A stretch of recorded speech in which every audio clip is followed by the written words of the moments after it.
The chamber was already full when Dara Voss arrived. That was the first sign. Sessions of the Galactic Council didn't start early. They didn't start on time either, usually. They started late, because 47 species across 100 star systems had to synchronize their clocks, their translators, their diplomatic protocols, and their collective dislike of each other long enough to sit in the same room. Sessions started late, always. This one had started early. She stood at the entrance arch and looked through the curved transparite wall into the chamber below. Every seat filled, every delegation present. The great circular floor with its rings of tiered seating, each tier color-coded by species, each color a different shade of something she had spent 11 years learning to read. The Delvari in their deep blue, the Kethra in pale gold, the Morrigan Collective in gray, always gray. All 12 of their seated representatives wearing the same expression, which was no expression at all. And at the center of the floor, the council speaker, a tall Delvari named Voss Aaron, no relation, standing at the podium with a data slate in his four-fingered hand, reading aloud. The session had started without her. Dara walked through the arch. Her footsteps on the stone floor made a sound that carried, and a few delegations in the lower tiers turned to look. She didn't slow down. She walked to the Earth observation box, not a full seat, never a full seat. Earth was always an observer with full voting rights, which was a contradiction no one in the council had ever satisfactorily explained. And she sat down, and she opened her earpiece, and she listened. The speaker was reading in Galactic Standard. She didn't need the earpiece for that. She had spoken Galactic Standard since she was 19 years old, had dreamed in it by 24, had thought in it so often that sometimes her own memories played back in a language that wasn't hers. She heard every word without assistance. She heard the words. She understood them. She sat very still. The decree was formal, which meant it was long. It cited 72 subclauses of the Galactic Compact. It referenced 3 separate risk assessment bodies, 2 independent xenopsychology panels, and 1 historical precedent from 800 years ago involving a species called the Vreth, who no longer existed, which the decree was careful not to mention directly but which everyone in the chamber knew. The language was precise and bureaucratic and completely bloodless. It said that Earth, and all human settlements within council-mapped space, were to be relocated beyond the fringe belt, the outer boundary, the dead zone, the edge of everything the council had charted and then quietly decided not to chart further. Relocation to commence within 90 standard cycles. Full compliance expected. Non-compliance would result in, and here the language got very careful, very quiet, measures proportional to the risk assessment. The decree said this was not a punishment. The decree said this was a precautionary measure, taken in the interest of galactic stability. The decree used the phrase unpredictable behavioral patterns 4 times. It used biological volatility twice. It used threat escalation potential once, near the end, in a subordinate clause. The way you hide the thing you actually mean. Dara sat in the Earth observation box and listened to all of it. She did not move. She did not touch her earpiece. She breathed at a normal rate, because she had learned a long time ago that the delegations around her watched her breathing, and she was not going to give them the satisfaction of watching it change. When the speaker finished reading, he set down the data slate and looked up. His eyes found the Earth box. He had the expression of a man who had rehearsed something and was now deciding whether to say it. Whatever it was, he didn't say it. He cleared his throat instead. Dara stood up. The chamber got very quiet. Point of information, she said, in Galactic Standard, loud enough that the sound carried to every tier. For the record, the vote. The speaker looked at her. Commander Voss, the session. The vote, she said again. Not loudly, just clearly. I want the tally read into the record. How many voted yes? How many voted no? How many abstained? There was a pause. The kind of pause that meant someone was deciding whether refusing her request would look worse than granting it. The speaker made a small gesture to his aide.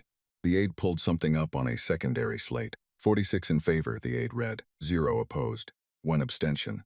Dara looked at the tiers. 46 species. She knew all of them. She had worked with all of them. She had sat in small rooms with their representatives for 11 years, learning their customs and their fears and their histories and the specific ways each of them held their bodies when they were lying.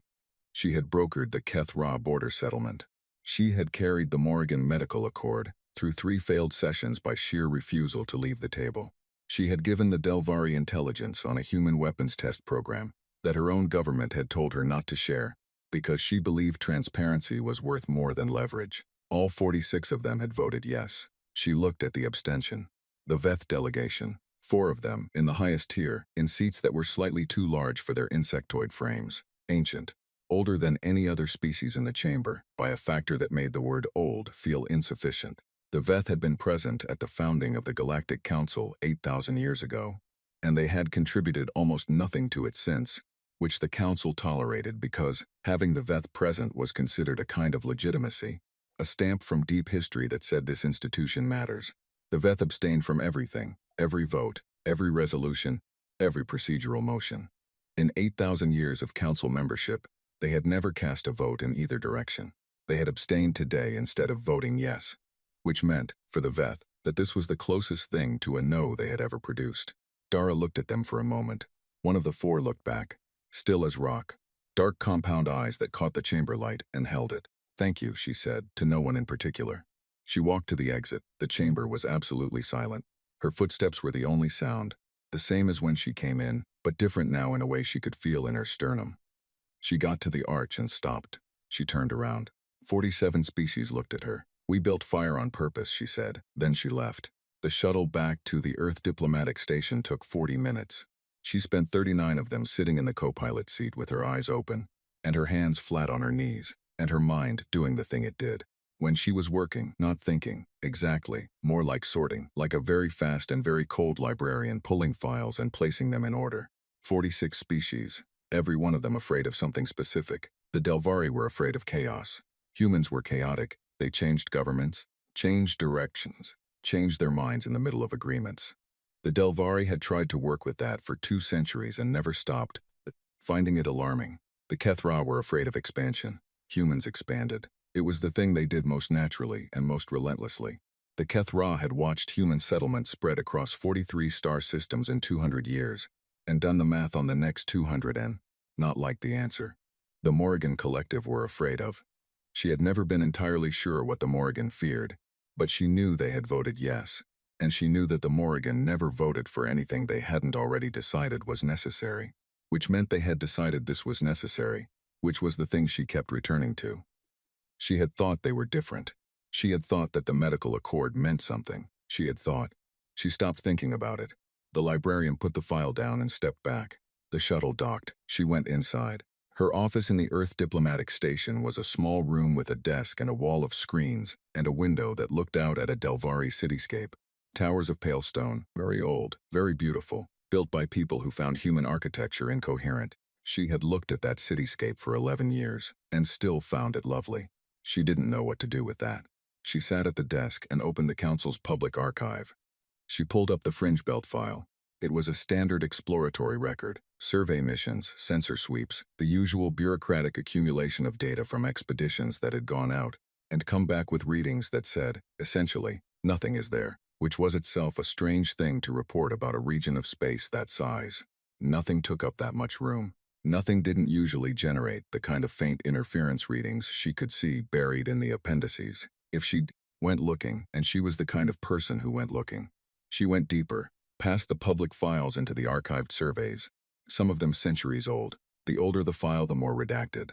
Black lines through paragraphs, whole pages removed. The kind of redaction that didn't say we are protecting sensitive information.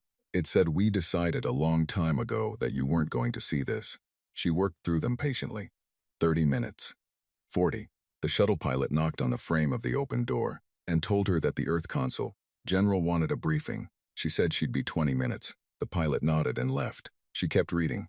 She pulled an expedition log from 600 years ago, the edges of the file corrupted with age, the redactions so heavy that whole sections were just black rectangles. But at the bottom of the document, in the metadata, the administrative tagging information that archivists added, and that people almost never read, there was a single word that someone had flagged as classified 600 years ago, and then apparently forgotten about, because the classification marker had expired and no one had renewed it. One word, sleeper. She looked at it for a while. The word sat in the metadata like something that had been very carefully put somewhere, and then very carefully not talked about for 6 centuries. She thought about the Fringe Belt, about the surveys that came back saying nothing is there, about the interference readings in the appendices, about the 46 species that had just voted to send 40,000 human beings to the one region of space that the Council had charted, and then quietly decided not to look at again. She thought about the Veth, the 900 million-year-old insectoids who had never voted on anything, who had abstained today. The pilot knocked again. She held up one finger without looking up. She copied the metadata file. She encrypted the copy. She sent it to her private research partition under a label that said personal. Diction notes, which was the kind of label no one ever opened. Then she closed the archive, straightened her jacket, and went to give the consul general his briefing. She told him everything about the vote, everything about the decree. She was precise and thorough and completely professional. She did not mention the word in the metadata. She was calibrating. That night she stood at the window of her quarters and looked at the Del Valle towers and thought about fire. Not metaphorically, actually literally, the event. A hominid on a cold plain 300,000 years ago, picking up a burning branch from a lightning strike and not dropping it. Every other animal in the history of Earth had learned to fear fire and run from it. One animal had picked it up and thought about what else it could do. The council called that volatility. She called it the whole story, 90 cycles, 12 colony ships, 40,000 people, the edge of the map. She pulled up the encrypted file on her personal screen and looked at the single word again, sleeper. Something out there in the dark had been given a name. Something the council had known about for 600 years and buried so thoroughly that only a corrupted metadata tag remained. Something they had just exiled 40,000 humans toward. She didn't feel afraid. She had checked, carefully, and fear wasn't the thing she felt. What she felt was close to what she imagined that hominid felt. 300,000 years ago, standing in the cold with a burning branch in hand, the whole dark plain ahead. Not safe, not reckless, ready. The convoy left at 03, not because 0300 was a practical departure time, it wasn't. Half the engineering crews were running on stimulants and cold coffee. And the particular kind of focus that comes from knowing that if you make a mistake right now, 40,000 people feel it. But Dara had chosen 0300 deliberately, and the people who needed to understand why understood, and the people who didn't were too busy to ask. At 0300 the council monitoring stations were at minimum staff, the overnight watch, the junior observers who filed reports that senior officials read 2 days later. Dara didn't want an audience for the crossing. She didn't want footage of 12 colony ships moving in formation toward the fringe belt broadcast across council news channels for 47 species to watch over their morning meals. She didn't want the pictures to exist. She wanted to leave the way you leave a room when you've decided you're never coming back, without making it a performance. The 12 ships were not beautiful. That was the first thing anyone said when they saw the convoy assembled for the first time, and it was true. Colony ships weren't built to be beautiful. They were built to carry things, people, equipment, seeds, livestock, medical stores, construction materials, water reclamation systems, soil processors, prefabricated housing units, 5 years of food supply minimum, and every piece of scientific and engineering equipment that Earth's government had been able to legally claim before the council asset freeze kicked. And at day 60 of the 90-cycle clock, they were wide and heavy, and they moved the way a fully loaded freight truck moves. With the steady, indifferent momentum of something that has too much mass to be graceful and too much purpose to care about it. Dara's ship was the Persistence. She had not named it. It had been assigned to her. She had chosen to find the name appropriate. She was on the bridge when the convoy crossed the outer marker, the navigational boundary that the council had designated as the beginning of the fringe belt exclusion zone. The marker was just a signal buoy, a blinking light, and a transmission that said in 6 languages, beyond this point, restricted survey zone. Proceed only with council authorization. They no longer needed council authorization for anything. The buoy blinked at them as they passed. Dara watched it on the rear camera until it was gone. Ren Okake was in the engine room when the Reliant died.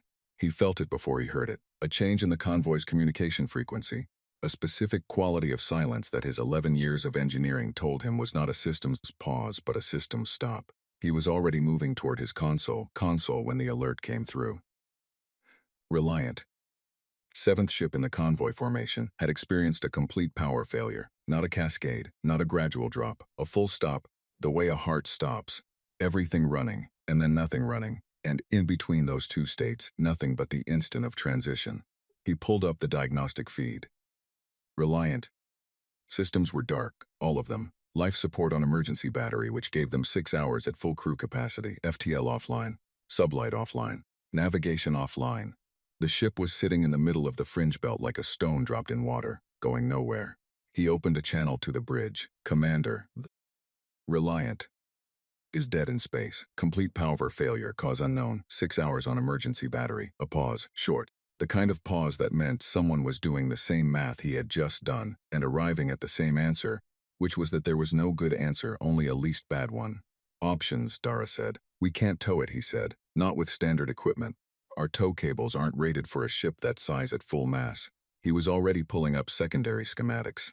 But if we use the convoy's docking tethers, the emergency physical lines, not the maglock systems, and we distribute the load across 4 ships on each side, we can create a physical drag line. It won't be fast. It'll be about 3 kilometers per hour. But it'll move it. How long to clear the belt at that speed? He checked the nav data. They were at the belt's midpoint. 31 hours. Another pause. Do it. The tether operation took 4 hours to set up. 8 ships repositioned. 16 physical docking lines deployed, connected, tested, retested. The crew of Reliant, 412 people, was redistributed across the other 11 ships to reduce the battery load and extend their safe window. Children first. The Reliant, his engineering crew stayed aboard to monitor the battery systems and watch for any sign of what had caused the failure. They found nothing. The power cells were intact. The reactor was intact. Every system that should have been running was in perfect working order. It was as if something had simply told the ship to stop, and the ship had stopped. Wren logged this and did not share his thoughts about it with anyone except his own private notation file where he wrote, "Belt interference, signal interaction unknown, note for later." The convoy moved at 3 kilometers per hour through the dark. Dara did not sleep for the 31 hours of the tether crossing.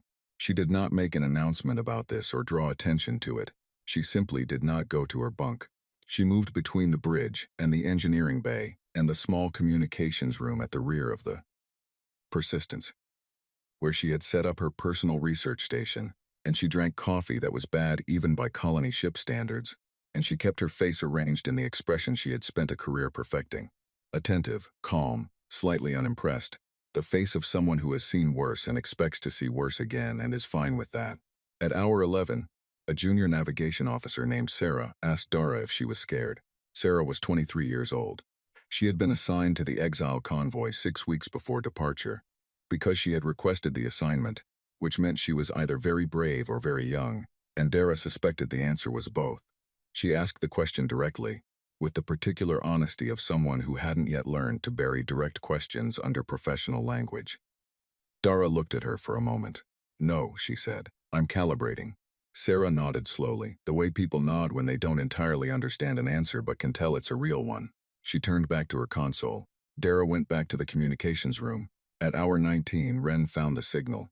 He had been running passive sensor sweeps for the entire crossing. Partly standard procedure, partly the same compulsive data-gathering instinct that had made him a good engineer since he was 22 years old. The belt returned the same readings it always returned. Nothing. Flat sensor data, no radiation signatures, no gravitational anomalies, no electromagnetic activity of any kind. But at hour 19, at the precise geographic center of the fringe belt, the nothing changed. It was a single frequency, narrow band, very faint, the way a sound is faint when it is not close but very clear. The kind of faint that means source is confident, not struggling. It came from a direction, forward and slightly below the convoy's plane of travel, deeper into the belt than any survey mission had mapped. He ran it through the standard identification database. No match. He ran it through the xenolinguistic archive, every known language, every known communication protocol in council records. No match. He ran it through the interference pattern library, the geological signal database, the pulsar catalog. Nothing. He sat with it for a moment. Then, not because he expected anything, but because he was a person who tried things, he opened his personal mathematical notation software, the one he used for engineering calculations, base 10 arithmetic, the counting system that humans had built from the accident of having 10 fingers, and he ran the signal against it. The signal was counting. Not randomly, not in a loop. It was counting upward in sequence in clean base 10 notation, at a rate of 1 increment per 4.7 seconds. He watched it for 10 minutes. It did not deviate. It did not repeat. It just kept counting, patient and steady, like something that had been counting for a very long time, and had no particular reason to stop. He stared at his screen for a while. He thought about the fact that no council species used base 10 mathematics. The Delvari used base 8, 8 fingers, 8 toes. The Kethra used base 12. The Morrigan used base 16, a system so abstracted from biology that xenomathematicians still argued about how they had arrived at it. He had looked this up once, years ago, out of the professional curiosity of an engineer who liked to understand the foundations of things. Every species in the council had its own counting base, and none of them were 10. He was the only base 10 species in council-mapped space. He was the only one who would have recognized what he was looking at. He checked the signal's decay characteristics, the way its electromagnetic signature degraded over distance and time, which could be used to estimate the age of the source. The calculation took a few minutes. He ran it twice to be sure. The signal had been broadcasting for approximately 4.3 million years. He sat very still for a moment. Then he picked up his communicator and called Dara. She came to the engineering bay. He showed her the screen without preamble. The signal, the base 10 count, the decay estimate. She stood next to him and looked at it for a long time without speaking. "How confident are you in the decay calculation?" she said. "Within a 10% margin. Could be 3.9 million years. Could be 4.7. Not younger than 3.5, not older than 5. She was quiet again. "Run it against every human mathematical system," she said. "Not just base 10. Everything. Any notation we've ever used." He was already doing it. Base 10 was the match. Every other human system returned partial matches or no match. The signal was not generically mathematical. It was specifically, precisely base 10. "Before we had written language," Dara said. Not a question, a statement made to the air in front of her. "The first evidence of written human mathematical notation is about 5,000 years old," Ren said. "This is 4.3 million years old. Whoever made this made it before we had symbols, before we had cities, before we had keep this between us," she said. "For now." He nodded. She looked at the signal on the screen for another moment. The count ticked upward, patient, clear, utterly indifferent to the two humans watching it in a ship moving at 3 kilometers per hour through the dark. "It knows we use base 10, she said quietly. Ren didn't answer. There wasn't much to add to that. At hour 31, Reliant cleared the fringe belt's far boundary. The tether lines released. Reliant. Power systems came back online 10 minutes later. All of them, simultaneously, without any intervention from its engineering crew, as if whatever had turned them off had simply decided to turn them on again. Reliant. His chief engineer filed a report that used the phrase unexplained spontaneous restoration 7 times because she could not think of a more accurate description and was not willing to write what she actually suspected. The convoy reformed. 12 ships, intact, full crew, moving into deep fringe space under their own power. Dara stood on the bridge of the Persistence and watched the belt's edge recede on the rear display, a dark line against the stars already growing faint. She thought about the sleeper file. She thought about the signal. She thought about 4.3 million years, which was a number so large that she couldn't hold it as a feeling, only as a fact. Something had been out here, counting in human numbers, since before humans could count. Sarah was at the navigation console. She looked up from her screen and caught Dara's eye. "We're clear," she said. "All 12 ships. No casualties. No structural damage." "Good," Dara said. Sarah hesitated. "Commander, earlier when I asked if you were scared, what did you mean?" "Calibrating." Dara looked at the belt's edge on the screen, already almost invisible. The dark zone that the council had built and mapped, and then quietly decided not to look at. The place they had sent 40,000 humans to disappear into. "It means," she said, "that I'm deciding what kind of person to be on the other side of something." Sarah thought about that. "And have you decided?" Dara watched the belt fade to nothing on the display. "Getting there," she said. The planet had no name yet. The colonists had been calling it gray, because that was what it was: gray rock, gray sky, gray horizon in every direction. A world that looked like it had been painted by someone who ran out of other colors halfway through, and decided that was fine. The red dwarf sun hung low and dull, giving light without warmth, the way a lamp gives light in a room that is still cold. The atmosphere was thin enough to breathe in short stretches with a rebreather assist. Not enough oxygen to go without. Enough to know that with time and work and the right equipment, it could become enough. Humans had looked at worse things and called them home. The habitation modules were up on the second planet, the marginally warm one, the one with liquid water under the ice at the poles, the one the geological teams had spent the first 6 weeks measuring and arguing about, and eventually agreeing was survivable, which was the standard they were working to now. Not comfortable, not ideal. Survivable, with effort, which was a standard humanity had met before. Dara had left the second planet that morning on a 4-person shuttle with Ren, a xenolinguist named Priya, and 2 geologists named Cass and Omar. She had told the colony administrator she was running a survey sweep of the third planet. She had not told him about the signal.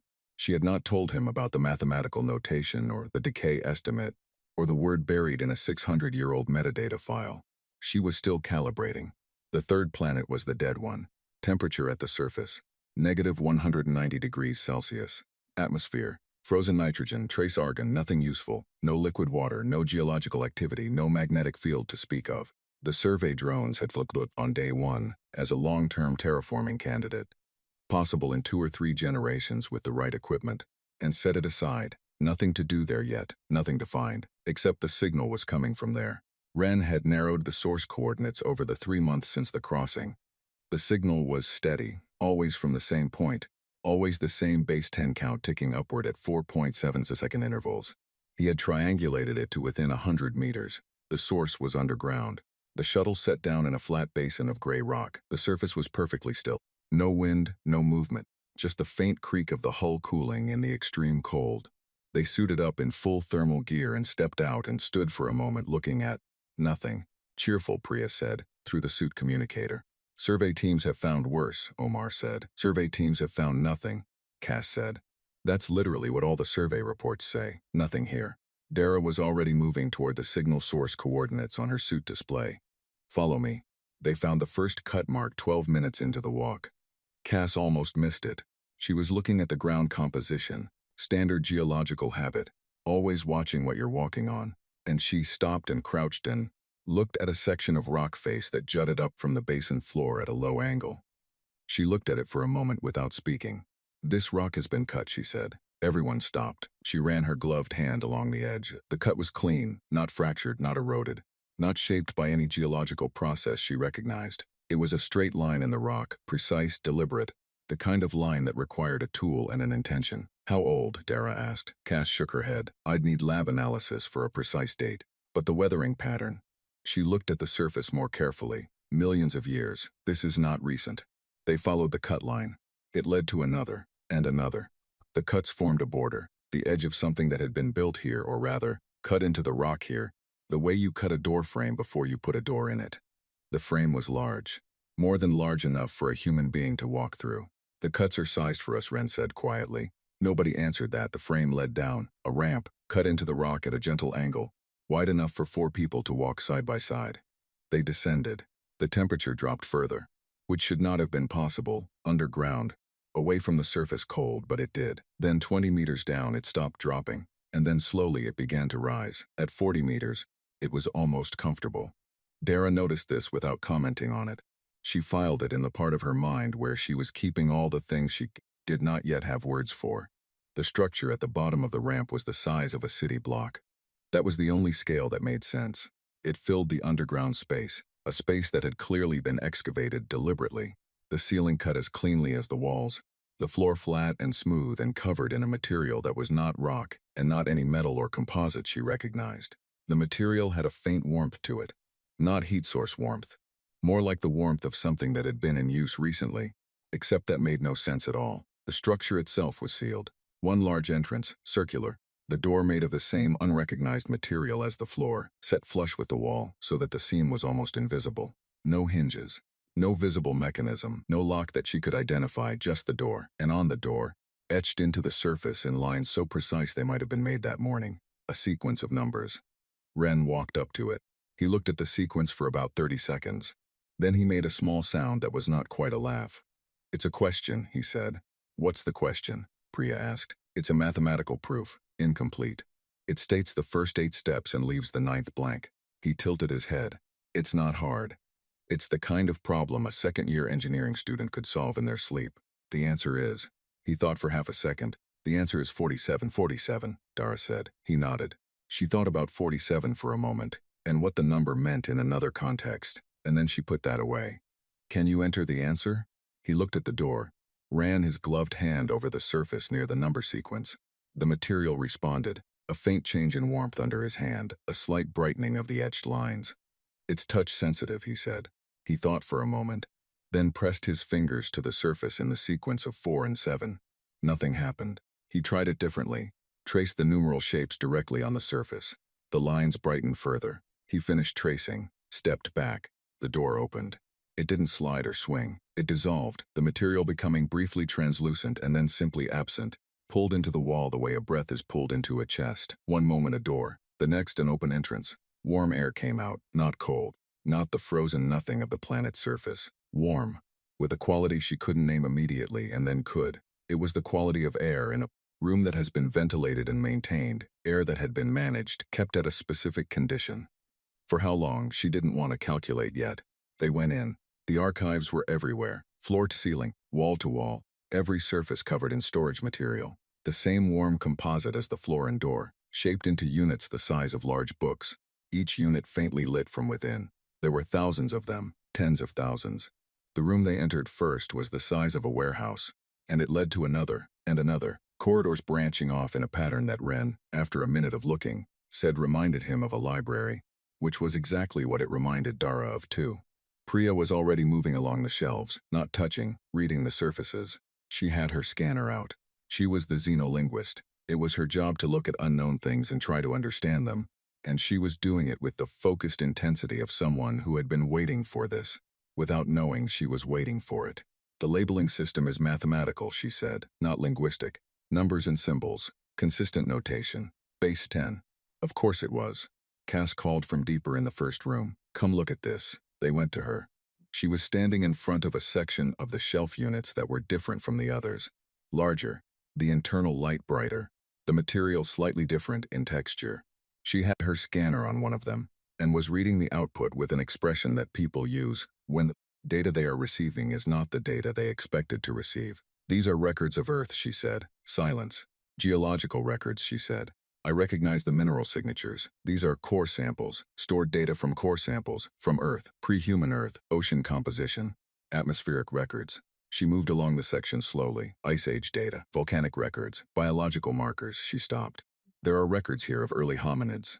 Nobody spoke for a moment. They were watching us, Omar said. Whoever built this. They were watching Earth. They were documenting it, Priya said, and her voice had a specific quality, careful. The way a voice gets when the mind is working very fast and the mouth is trying to keep up. There's a difference. Watching is passive. This is archival.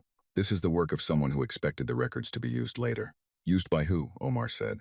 Priya looked at Dara. Dara looked at the shelves. Keep going, Dara said. Priya found the recording chamber an hour later, at the back of the deepest corridor. It was a smaller room than the others, circular, with a domed ceiling and a single raised platform in the center. No shelves, no storage units, just the platform and, above it, nothing visible until Priya stepped through the entrance, and the room recognized that someone had entered, and the recording began. It played from the air, not a screen, not a projection surface. The image simply existed in the space above the platform. Full three-dimensional, absolutely clear, as sharp as something happening in real time. The figure in the recording was not human. That was the first thing. Not human and not any species in any database Dara had ever accessed, not council, not historical, not anything. It was tall and thin, with proportions that suggested a different gravity than any of the planets she had stood on, and it had too many joints in its upper limbs, and its face was arranged around sensory organs that she could not map to any evolutionary logic she understood. It was wearing something, clothing or equipment, or something that served both functions. The material moved when it moved, responsive, alive-seeming. It spoke. The language was completely unknown, not unknown as in unfamiliar, but unknown as in outside the space of sounds and structures that her brain organized as language. It was not that she couldn't understand it. It was that it sounded the way mathematics looks when you haven't learned the notation yet. Clearly a system, clearly carrying meaning, but without the key, just pattern. She stood next to Priya and watched and listened and understood nothing. And then, near the end, there was a phrase, short, 5 or 6 sounds, grouped closely, distinct from the surrounding language in some quality of emphasis or rhythm. Priya went very still. She listened to it twice. The recording looped automatically, and Priya held up her hand for silence while it played through the second time. Say what you're thinking, Dara said. Priya turned to her. Her expression was the expression of someone who has just had 15 years of work, confirmed in a single moment, and doesn't quite know where to put it. Spent 15 years studying pre-council linguistic artifacts, she said. Records the council's Historical Accuracy Bureau classified. Records that apparently suggested there had been species in this galaxy before the current council members. Much older species, now gone. The Bureau said the records were corrupted data, misinterpreted signals. She paused. That phrase, that specific grouping of sounds. It appears in 3 of those classified records. I found it when I was 26 years old, and I spent 9 years trying to get the Bureau to acknowledge it existed. What does it mean? Dara said. Priya looked at her steadily. It means roughly, as close as the phonetic mapping gets. For the ones who come after fire. The room was very quiet. Say that again, Dara said. For the ones who come after fire.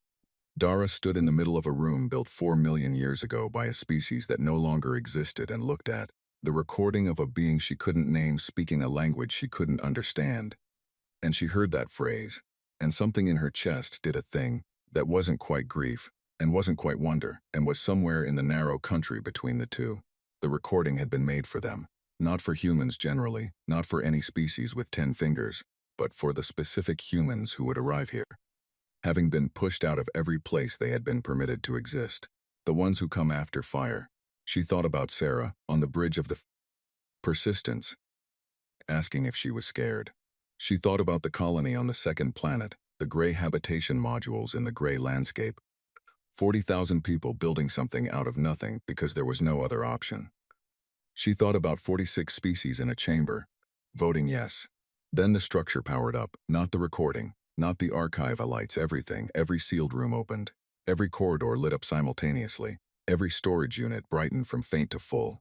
The warm composite floor pulsed once, a single wave of light moving outward from the center of the structure the way a heartbeat moves outward from a chest, and then settled into a steady, constant, even glow. The light was warm, specifically, precisely warm, the wavelength of Earth's sun, the particular yellow-white that human eyes had evolved over millions of years to read as safe, as home, as the color the sky goes when everything is fine. Whatever had built this place had known what light would make a human feel safe. Dara stood in the center of it, the light on her face, the warmth of the floor through her boots, even through the suit insulation, the recording still playing silently above the platform behind her. She thought about the vote. 46 species, unpredictable, volatile, threatening. The exact words they had used, the exact reasons they had given for sending 40,000 people to the edge of the map, and the edge of the light. The exact traits that had apparently been selected for 4 million years before the Galactic Council existed, by something old enough to watch Earth before it had human beings on it. She started to laugh, not bitterly, not the sharp laugh of someone who has won an argument. The real kind, the kind that starts in the chest and means something is genuinely funny, which this was, in the way that the largest things sometimes are. Priya looked at her. Ren looked at her. She put one hand against the warm wall of the room that had been waiting for her for 4 million years, and she laughed, and the sound of it went up into the domed ceiling and came back down, and it was the first sound made by a human being in this place, and it was laughter. That felt right. That felt exactly right. The structure had a name for itself. Priya found it on the 3rd day, in a small inscription above the main entrance, the inside of the entrance, which meant it was meant to be read on the way out, not on the way in. She spent 6 hours with her scanner and her notes from 15 years of suppressed research before she was confident enough in the translation to say it out loud. She called it the depot, not because the word was poetic, because it was accurate. A depot was a place where things were stored for people who would need them later. A depot was practical and deliberate and built by someone who understood that the future would arrive and would have requirements. The inscription above the door didn't use that word. The inscription used a sound cluster that Priya's translation mapped most closely to a concept, meaning the prepared place, or what was left ready. But depot was close enough, and it had the right weight, and it stuck. The colonists on the second planet still didn't know what had been found. Dara had told the administrator that the survey team needed more time. The administrator was a careful man named Holet, who trusted Dara because she had never given him a reason not to, and because the look on her face when she said more time was the look of someone who had found something that needed to be understood before it could be explained. He gave her the time. Dara, Ren, Priya, Cass, and Omar rotated shifts in the depot for 3 weeks. They slept in the shuttle and ate packaged food and communicated with the colony only when necessary, and they worked. Ren worked the technology archives. This was the natural assignment. He was the engineer. The technology sections of the depot were organized in the same mathematical notation as everything else. Base 10. Clean, logical, the work of minds that thought the way he thought, in systems and sequences, and the relationships between numbers. He moved through the archives the way he moved through any engineering problem, methodically, from foundations up, not rushing to the impressive parts before he understood the principles behind them. The principles were staggering. He started with the energy systems because energy was always the foundation. The depot's own power source was a decay-based design, which he had assumed meant something similar to the radioactive decay systems used in council and human engineering. Slow, reliable, long-lived but ultimately finite. He was wrong. The depot system didn't decay toward zero. It decayed toward a lower energy stable state and then cycled back up, using the decay process itself as a driver for regeneration. It was not a battery running down. It was closer to a heartbeat, a rhythm that sustained itself. The engineering behind it was simple enough that he understood it within a day. Simple the way the wheel is simple, obvious once you see it, invisible until you do. He moved to the propulsion archives. He had to sit down. The design was not faster than light travel the way the Council understood it. Not punching through space-time with a dedicated FTL drive. Not the fuel-heavy brute force of a jump engine. The architect propulsion system worked with space-time rather than against it, the way a sail works with wind rather than rowing against it. The mathematics were elegant. He read them 3 times, and then a 4th time, because he didn't trust himself to have understood correctly. He had. The fuel requirements were roughly 1/10 of current human FTL technology. The speed ceiling was, he checked the calculation twice, approximately 40 times faster than the persistence. At maximum jump, he wrote in his notation file, "We have been rowing. This is sailing." The medical archives took him longer to find. They were in a separate wing, deeper in the structure, behind a door that had required a second mathematical proof, more complex than the entrance, a multi-step proof that had taken him and Priya working together most of an afternoon. Behind the door, rows and rows of storage units, these ones with a different quality of light, the glow from inside more blue than warm, medical blue, the color of operating theaters and clean rooms and places where precision matters above all else. He started reading. The medical systems were built around carbon-based biology, specifically, narrowly, precisely around the biology of a species with 10 fingers, bilateral symmetry, mammalian cellular structure, and a specific chromosomal architecture that matched human genetics so closely it could not be coincidence. Every treatment, every diagnostic system, every pharmaceutical archive was keyed to a body that was, within the margin of genetic variation, human. The architects had not built a general medical database. They had built a human medical database. Ren moved through it slowly. He was not a medical professional. He was an engineer. But the notation system was the same throughout the depot, mathematical and clean, and the diagnostic archives had enough structural similarity to engineering schematics that he could follow the logic. He read treatment protocols for diseases he recognized and diseases he didn't. He found genetic repair systems that the Council's best medical technology couldn't touch. He found diagnostic tools that worked at the cellular level, non-invasive reading biology the way a scanner reads a data file. He found the treatment for Heron syndrome. He recognized it immediately. Not because the depot labeled it that way. It didn't. It used a descriptive biological classification that mapped to the same condition when he cross-referenced the chromosomal markers. He recognized it because he had spent 3 years reading every paper, every experimental protocol, every council medical database entry about Heron's syndrome that he could access. He had read them all. He had read the council's assessment that said the available treatment was biologically incompatible with human physiology without a modification, process that would take 8 to 12 years of research to develop. He had read it and filed a formal request for emergency research authorization, and the request had been declined and his daughter had died on a Tuesday in March, which was a detail he had noticed, and then deliberately not thought about since. The treatment in the depot archive was not biologically incompatible with human physiology. It was designed for human physiology. It was, in fact, simpler than the council's version. Fewer steps, less invasive, a clear and readable protocol that he, as a non-medical engineer, could follow the logic of without difficulty. The council had said the treatment couldn't be modified for humans in under 8 years. The architects had built it for humans 4 million years ago and left it here. He sat in the medical wing of the depot on the floor, his back against a shelf of blue-glowing storage units, and he looked at the protocol on his scanner screen for a long time. Her name was Amara. She had been 7 years old.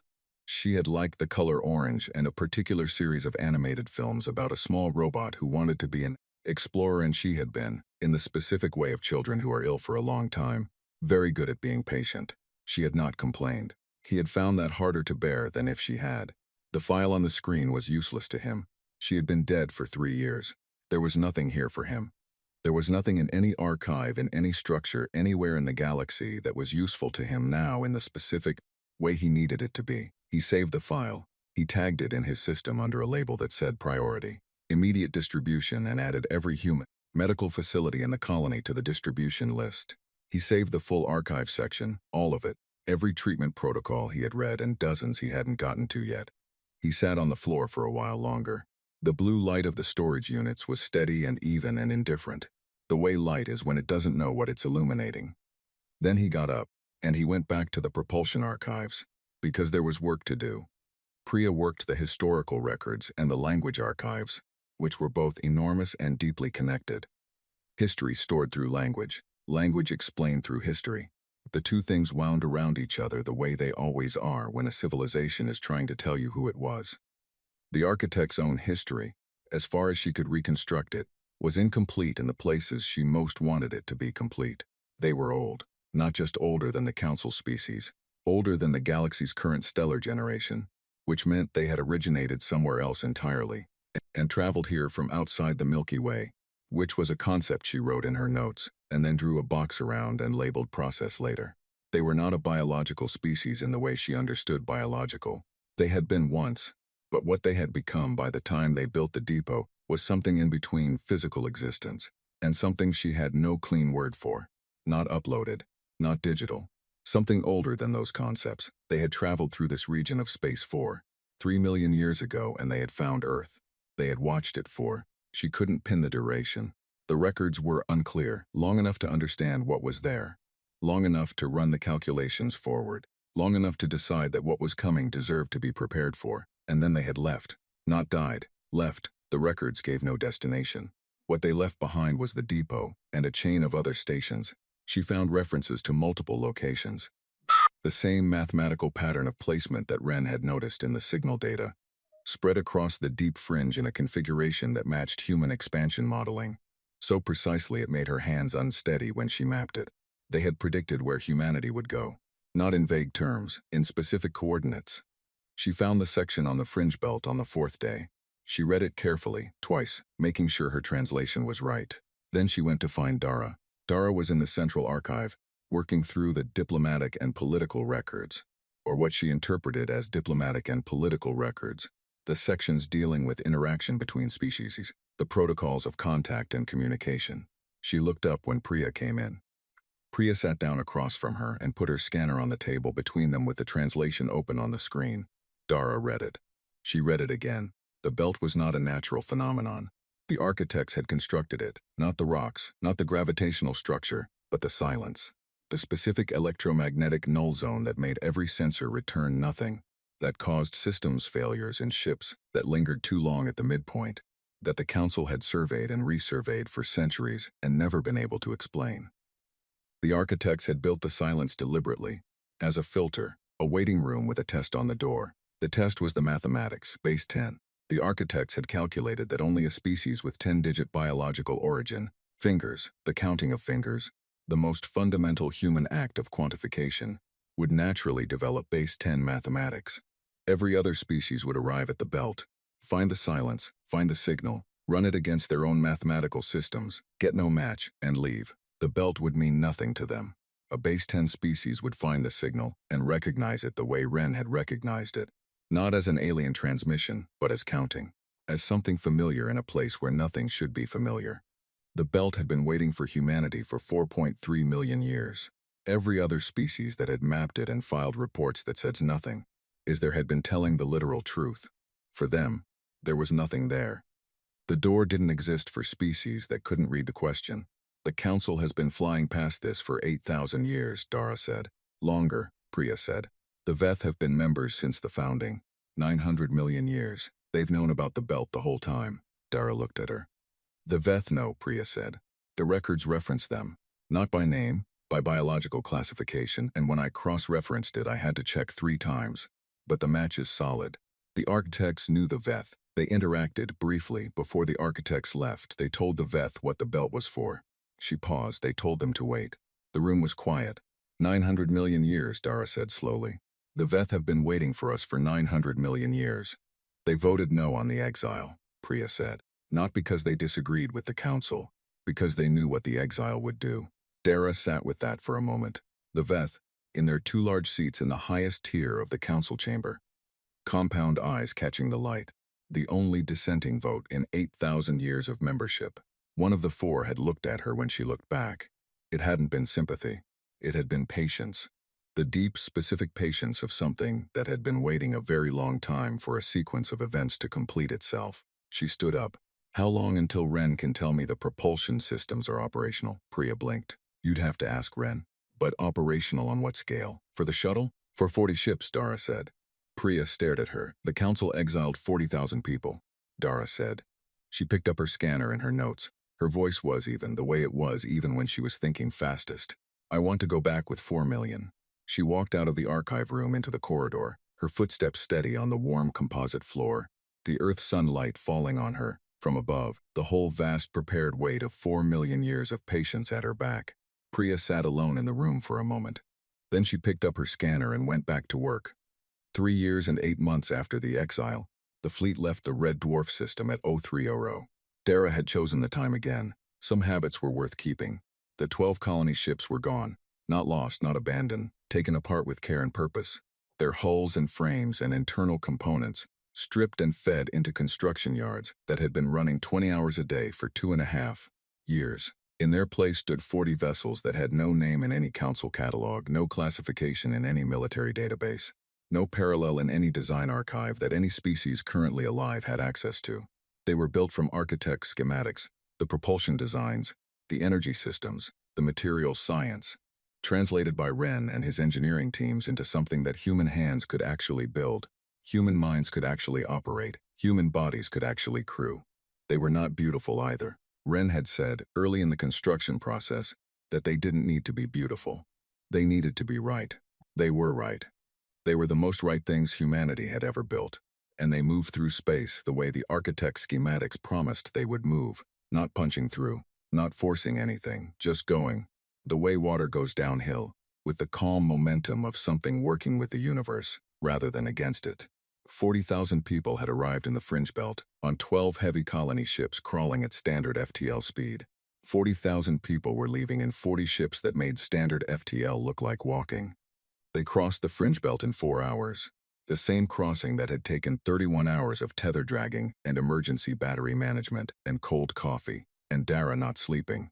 4 hours. The belt's silence parted for them the way Ren had half expected it would, not dramatically, not with any visible effect, just a quality of ease. The sensors returning clean readings, the systems running without interference, the midpoint passing without incident. At the center of the belt, the signal was still there, still counting upward, base 10, one increment every 4.7 seconds. Ren watched it on his screen from the bridge of the lead ship as they passed over it. He had named the lead ship the Amara. He had filed the paperwork himself, and no one had questioned it. The signal ticked upward as they crossed above the source. He watched it for the few minutes it was in range, then it stopped. Not a failure, not a signal drop. The count reached a number. He checked it, noted it, recognized that it was not a round number or an obvious milestone by any mathematical logic he could immediately identify, and stopped. Complete. Finished. Whatever it had been counting toward, it had reached it. Whatever it had been waiting to count, it had counted it. He stared at the flat line on his screen for a long moment. Then he wrote the final number in his notation file and labeled it. Done. He put the scanner down and went back to monitoring the fleet's crossing. They came out of the belt's far edge into council space at 0300 standard, and the monitoring station saw them immediately. Of course they did.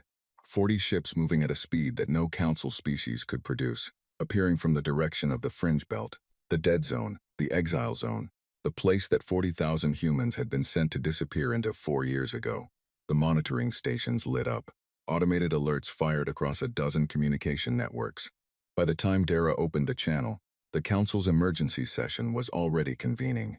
She didn't wait for them to finish convening. She opened the channel to the full council frequency.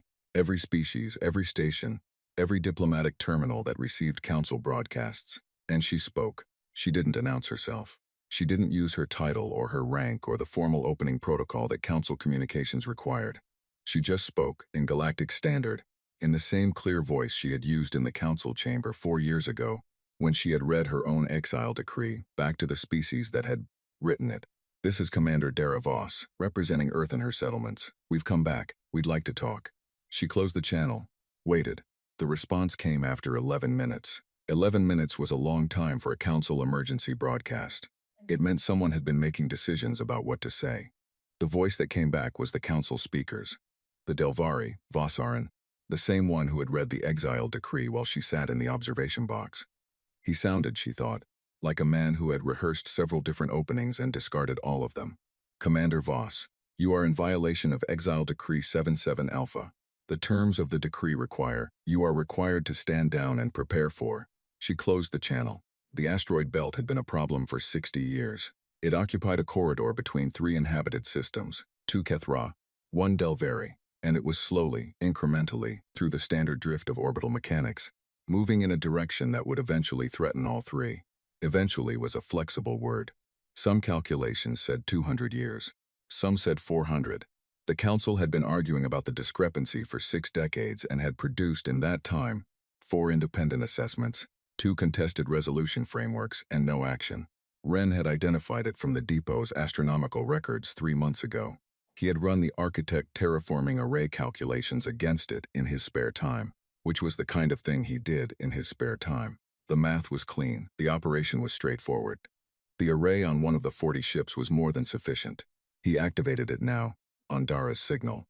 The array worked on a principle she still found difficult to hold in her mind. It interacted with the mass distribution of the target field, applying graduated gravitational influence across the whole field simultaneously rather than targeting individual rocks. Not a weapon, not a repulsor. More like a hand, placed gently but firmly on something that was drifting the wrong way, redirecting it over the course of hours rather than shattering it over the course of seconds. It took 4 hours and 11 minutes. The asteroid belt, 60 years of unresolved council argument, 2 contested inhabited systems, 4 independent assessments, shifted, settled, and locked into a stable orbit that would not threaten anything for the next 12,000 years. Dara reopened the channel. She said nothing. She let the silence carry the demonstration the way the demonstration needed to be carried. Not as a threat, not as a boast, just as a fact placed in the room. She waited. The first response didn't come from the council chamber. It came from the Veth. Their signal was direct, point to point, addressed to the Amara. Specifically, which meant they had identified the lead ship, which meant they had been watching the fleet since it crossed the belt, possibly since it left the Red Dwarf system. The message was short. Priya translated it from her station at the back of the bridge, her voice careful, and even in the way it got when the weight of something was pressing on it. "We have been waiting for this transmission," she read, "for a very long time." Dara looked at her. Priya looked back. Neither of them spoke. The Veth had known. She had understood this intellectually since Priya had found the depot's historical records 3 years ago. The architects had spoken to the Veth, before leaving, had told them what the belt was for, had asked them to wait. 900 million years of waiting, in seats slightly too large for their insectoid frames, abstaining from everything, casting the one dissenting vote at exactly the right moment, not because they disagreed with the exile, because they needed it to happen, because the sequence required it. The exile was the door. The Veth had known which key would open it. She pulled up the Veth's communication frequency and sent back 3 words in Galactic Standard. She thought about what to say for almost no time at all. The right words were obvious. "We found it." The response came back in seconds, which was the fastest the Veth had ever responded to anything in recorded council history. 1 word. "Good." The council full session responded 40 minutes after the asteroid belt operation completed. Every species on screen. The chamber visible in the background. All the tiers, all the colors. The great circular floor with the podium at the center. She could see, in the frame, the Earth observation box. It had not been removed. The chair she had sat in for 11 years was still there. She looked at it for a moment. The speaker spoke carefully. He was a careful man. She had always respected that about him, even now. "Earth is requesting readmission to the Galactic Council." She looked at the screen. She thought about the junior officer asking if she was scared. She thought about Wren on the floor of the medical wing with a file that was useless to him. She thought about Priya, 26 years old, finding a phrase in a classified record and spending 9 years being told it didn't exist. She thought about 46 species in a room, voting yes. No, she said. The chamber erupted. Every feed spiked with sound, 47 translation channels, 47 simultaneous reactions, none of them quiet. She watched it. She let it run. Then she raised her hand, a human gesture that most council species had learned meant stop, and the chamber quieted. Because 47 species had spent 200 years learning that when a human raised their hand, it was worth stopping. For we don't want our seat back, she said. We want 47 new seats, silence, the complete kind, one for every species that voted yes, she said. Not punishment, not replacement, new seats. The council grows, she paused. We have things to teach you. Medical systems that will end diseases you have been treating for centuries. Energy technology that will make your fuel wars obsolete. Propulsion designs that will open regions of space you have never reached. Another pause, the shorter kind. We are going to teach these things whether you vote yes or no. The depot's archives are humanities and we will share them because that is what they were left to us to do. But it will go better for everyone if you vote yes. It tends to, she let that sit. You called us unpredictable, she said. Volatile. A threat escalation risk. She looked at the screen at 46 species looking back at her. You were right about all of it. We are all of those things. So was fire, the first time someone picked it up. She let the last word land. We built it on purpose then. We're building something on purpose now. You can be part of it or you can watch. Those are the options. She waited. The vote took 3 hours. She did not watch it. She was in the Amara. Small observation bay at the rear of the ship, a narrow room with a curved transparite wall looking out at open space. Added to the design at her personal request because she had learned over 11 years of diplomatic work that she needed a room with no screens and no communicators and nothing requiring a response. Ren found her there an hour into the vote count. He stood next to her and looked out at the stars without speaking, which was one of the things she valued about him. He understood when silence was the thing. They stood there for a while. The stars were different here than they had been from the Delvery cityscape she had looked at for 11 years, a different region of sky, different configurations. She had learned some of the fringe belt constellations over the past 4 years without meaning to, the way you learn the view from a window you look at every day. She knew the sky now. She hadn't expected to.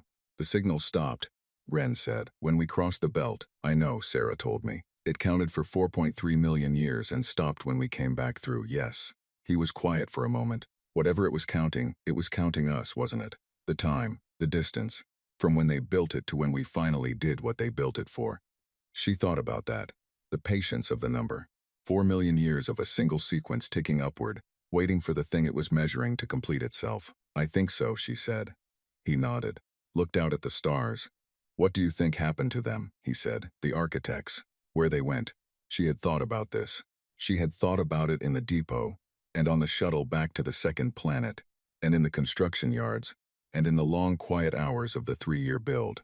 She didn't have an answer that was anything more than a feeling. Somewhere further, she said. He accepted that. It was the kind of answer that was complete without being precise.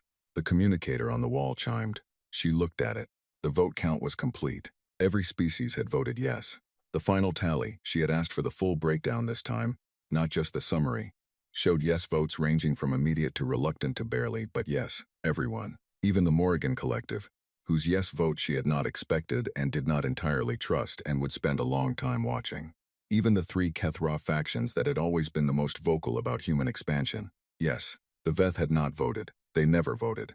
But their representative in the chamber had done something that the council clerk had logged as unprecedented. They had placed one long-fingered hand flat on the voting console without activating it, a gesture that no one in the chamber recognized, that the diplomatic translation systems had no record of, that Priya would spend the next year researching, and eventually conclude was an architect. Gesture, learned 900 million years ago in a brief meeting between 2 civilizations, held in the body of a Veth elder, like a word in a language no one else spoke. Kept whole and waiting for the moment when it meant something. It meant something now. Dara stayed in the observation bay after Ren left.